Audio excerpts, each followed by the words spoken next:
2024학년도 6월 모평 대비를 위한 문학 핵심 정리 강의 업로드를 시작하도록 하겠습니다. 여러분들이 혼자서 이 수능 특강에 나와 있는 그 모든 작품들을 혼자서 정리한다는 것은 시간도 모자라고 거의 불가능에 가까울 겁니다. 일선 학교라든가 학원에서도 이 끝까지 모든 출제될 만한 작품들을 핵심적인 모든 작품들을 다 정리할 수는 없을 겁니다. 그래서 여러분들이 시간 낭비하기보다는 선생님과 함께 이번에 6월 모평 핵심 문학 정리 강의를 함께 따라서 해 나가시면 분명히 좋은 결과를 얻을 수 있을 겁니다. 여러분들이 11월 16일 날 수능으로 가는 길목에 만나게 되는 두 가지 시험이 있는데 그게 바로 6월 1일 날 치르는 모평 시험이고요. 또 9월 16일 날 치르는 9월 모평 시험이 있습니다. 물론 6월, 9월 시험이라고 하는 것은 수능 기출과는 조금 차원이 좀 다른 점이 있긴 있어요. 6월, 9월은 현재 교사진이 일부가 들어가기 때문에 순수한 평가원의 대학의 전공 선생님들하고는 좀 질적으로 차이가 좀 나죠. 좀 밑도는 성격이 좀 있습니다. 그렇기 때문에 6월, 9월 시험하고 실제 수능하고는 점수가 좀 엇나가는 경우가 있습니다. 6월, 9월에는 잘 나왔는데 실제 수능에서는 망가지는 경우가 있고요. 또 안 나왔는데 6월, 9월에서는 좀 빛을 못 봤는데 실제 수능에서는 상당히 좋은 점수를 맞게 되는 경우가 있거든요. 그것은 얼마나 수능적인 기출에 그 수능적인 공부에 초점이 맞춰져 있느냐 여기에 관건이 있다고 볼 수가 있어요. 그래서 여러분들이 6월 1일 날 치르는 이 평가원 시험의 의미를 어떻게 둬야 되냐면은 두 가지가 있는데 첫 번째는 내가 이제까지 공부하고 있는 이 공부가 과연 수능에 얼마나 초점화가 잘 맞춰져 있느냐 그것을 점검해 볼 수 있는 전초전의 시험이다 이렇게 볼 수가 있는 것이고요. 두 번째는 진도가 다 안 나갔을 거예요.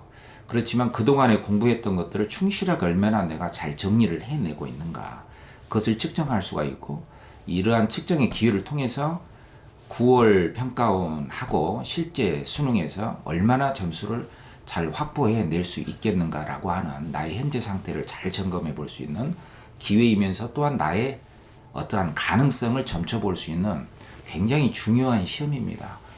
아까도 말했지만 수능 기출하고는 차원이 조금 다르긴 하지만 그럼에도 불구하고 의미가 상당히 있는 시험이기 때문에 우리가 간과할 수가 없는 중요한 시험이다 이렇게 볼 수가 있어요. 그래서 이번에 여러분들에게 6월 모평 대비를 위한 문학 핵심 정리 강의의 컨셉은 두 가지로 잡았어요. 첫 번째는 이 교재 수능 특강에서 나올 텐데 그대로 나오진 않겠죠. 그렇지만 여기에 나와 있는 전체 작품을 제가 직접 엄선을 해서 네 파트로 나눴습니다. 그래서 분야별 문학의 핵심 파트별로 가장 핵심되는 작품을 엄선을 해서 평가원식 문제풀이를 여러분들과 함께 트레이닝을 함으로써 여러분들이 구평 또 수능에서 제 강의를 들은 사람들이 확고하게 점수를 얻을 수 있는 그 길을 제가 제시해 주겠다. 그것이고요. 두 번째로는 여기에 수록된 작품들이 사실은 기출하고 6월, 9월 평가원에 나왔던 그 기출 문제들과 거의 많이 중복이 됩니다. 그리고 실제적으로 문학 전공 출제진들이 출제하는 그 작품들이라고 하는 게 사실은 굉장히 많이 중복이 돼요. 그리고 이 올해 나온 이 EBS 수특에 나온 수록된 작품들도 기출 문제하고 6월, 9월 평가원하고 그 중복되는 정도가 10분의 9 정도 됩니다. 그래서 두 번째 컨셉은 기출 작품들하고 중복되는 작품을 제가 빠짐없이 엄선을 해서 여러분들한테 소개를 한다는 것이죠.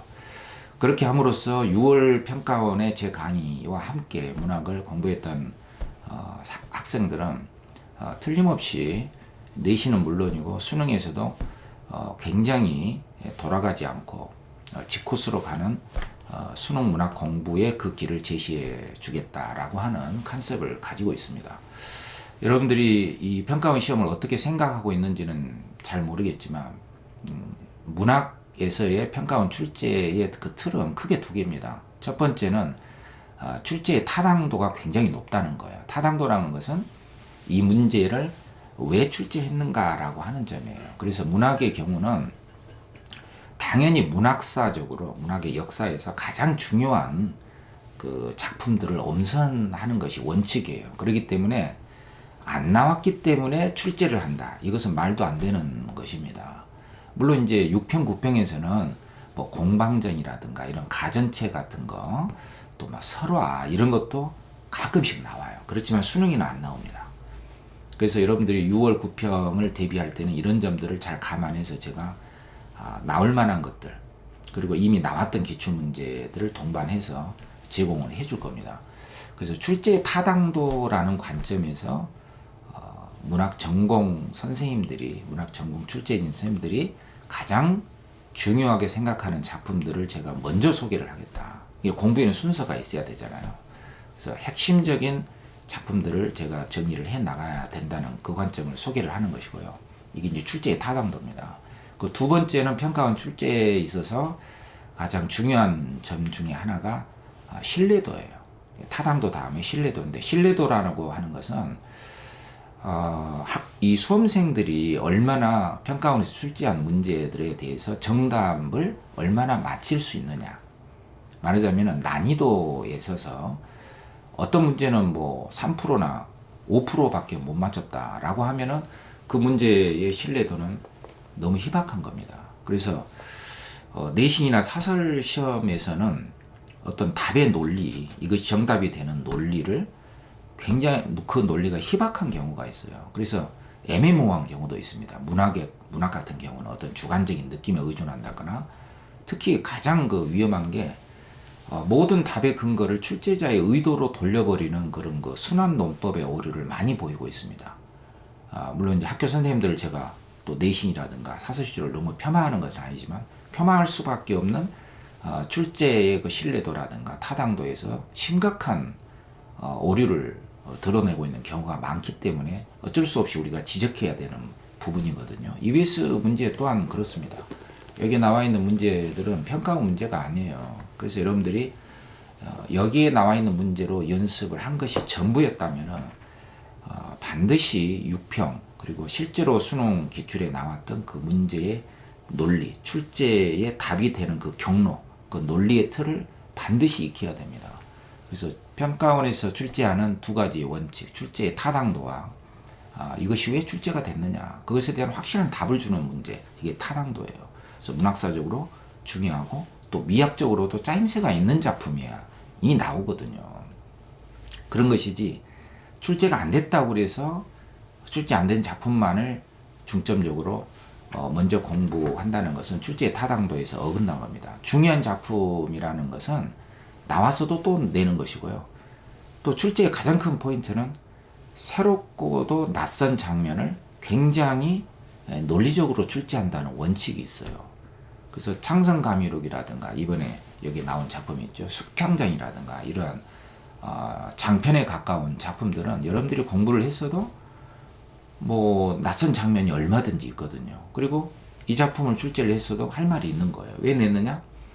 문학사적으로 중요하고 미학적으로도 짜임새가 있고 완성도가 높은 작품이다 라고 하면은 출제의 타당도가 있기 때문에, 그리고 새롭고도 낯선 장면을 굉장히 논리적인 답의 근거를 가지고 그리고 거기에다가 신뢰도 거의 굉장히 중요하게 언급이 됐고, 또 수험생들이 충분히 알 수 있을 만한 반복적으로 나오는 그런 대목을 통해서 신뢰도 높게, 너무 난이도 높지 않게 출제를 했다면 그것은 평가원 출제 원칙에 맞는 것이라고 봐야 됩니다. 오히려 출제진들은 여러분들이 생각한 것과 다르게 정말 마치지 못할까, 이걸 마치면 어떨까 하는 그런 것을 걱정하는 게 아니라요, 이 문제를 마치지 못하면 어떨까 하는 그런 불안과 그것 때문에 거의 모든 학생이 틀려버릴까봐 그것 때문에 안절부절하지 못하는 게 바로 평가원 출제의 문제예요. 문학의 문제도 그만큼 문학에서의 평가원 출제의 문학이라고 하는 것은 굉장히 출제의 타당도와 신뢰도가 높기 때문에 정답의 근거가 확실하고 저것도 맞았는데 이것이 더 맞아서 답이 된다거나 이런 것은 없습니다. 그리고 아까도 이야기했지만 모든 출제 답의 근거를 출제자의 의도로 돌려버리는 이러한 어마어마한 그런 짓을 하지 않는다는 거예요. 그처럼 뭐 영영 죽겠지 요건 몰랐지 하는 식의 그런 문제를 내지 않습니다. 절대로. 확실하게 이게 왜 틀려서 답이고 왜 맞아서 답인지를 확실하게 보여주고 명백하게 근거가 있어서 정말 어떤 소송거리가 되지 않도록 하게 하는 게 평가원 출제 선생님들이 가장 걱정하는 대목이에요. 그만큼 수능에서의 그 문학 출제의 역사는 굉장히 진화를 거듭해 왔다는 것을 여러분들이 잘 아셔야 됩니다. 그래서 여러분들이 이번 강의 6월 모평 대비를 위한 문학 핵심 정리 강의를 통해서 저와 함께 여러분들이 혼자 한다는 것은 시간도 너무 많이 걸리고 시간 낭비예요. 저와 함께 정말 친절하고 논리적인 평가원 출제 방식의 논리에 맞게 제가 설명해 주는 방식을 잘 따라 하시면서 제가 제공해 주는 그 강의 노트 그리고 강의를 따라서 그대로 공부를 해 나가면 여러분들이 학교에서나 학원에서 듣지 못했던 가장 논리적이고 정확한 문학의 해법을 맛을 볼 수 있을 겁니다. 강의는 150분 강의로 5번으로 끝내겠습니다. 그리고 이번에는 PDF 파일로 하지 않고 제가 직접 교재를 미리 장만을 해서 인쇄를 시켜서 제 교재로만 여러분들이 공부를 할 수가 있고요. 그리고 시간은 여러분들이 충분히 6월 1일 전에 완강이 될 수 있도록 5월 초에 첫 강의, 5월 첫째 주에 첫째 강의가 고전 시가부터 나가게 될 겁니다. 그래서 제가 고전 시가, 고전 소설, 현대 소설에서부터 이 교재에 나와 있는 작품이면서 동시에 기출에 언급됐던 그 핵심적인 중요도가 높은 작품부터 강의를 해 나가도록 하겠습니다. 이런 강의를 통해서 저와 함께 공부를 해 나가시면 9월 모평은 또 따로 제가 수능 완성까지 나오기 때문에 그때 한 번 더 걸러지고 그래서 최종적으로 파이널 수능 문학에서 우리 강의로 저와 함께 공부했던 수험생들이 어떻게 적중이 되고 어떻게 수능 문학의 출제 논리에 맞게 가장 쉽게 그리고 가장 논리적으로 접근해 나갈 수 있는 힘을 얻게 되는가를 여러분들 스스로가 체감을 할 수 있게 되리라고 믿습니다. 여러분들 저와 함께 이 강의를 쭉 따라 나가면서 공부의 재미를 느끼면서 힘도 얻어 나가시길 바라겠습니다. 그럼 첫 번째 강의에서 고전 시가부터 함께 공부하도록 해 나가겠습니다.